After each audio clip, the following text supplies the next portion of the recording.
Ce fut une cérémonie émouvante, emplie de recueillement. Plusieurs centaines de personnes étaient présentes. Toute la classe politique ivoirienne était réunie. On peut noter notamment la présence du président du Ghana, de l'ancien président de la Côte d'Ivoire, Laurent Gbagbo, et bien sûr de l'actuel chef d'État ivoirien, Alassane Ouattara. Tous se sont recueillis devant le cercueil d'Henri Konan Bédié, qui fut, je vous rappelle, le deuxième président de la Côte d'Ivoire entre 1993 et 1999 et qui fut surtout un acteur majeur de la politique ivoirienne depuis plus de 40 ans, parfois dans la majorité et parfois dans l'opposition. Notre pays a donc eu une chance inouïe d'avoir un tel homme dans des fonctions aussi importantes et pendant une si longue durée. Il n'y a aucun aspect de nos vies où il n'a eu un impact, où il n'a imprimé sa marque. Nous devons donc tout simplement lui dire merci, merci Président.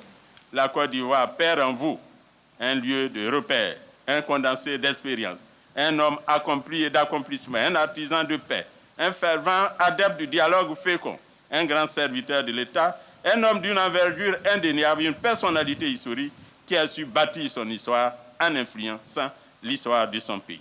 Après les honneurs militaires, le président Alassane Ouattara a symboliquement remis le drapeau de la Côte d'Ivoire à la veuve d'Henri Konan Bédié.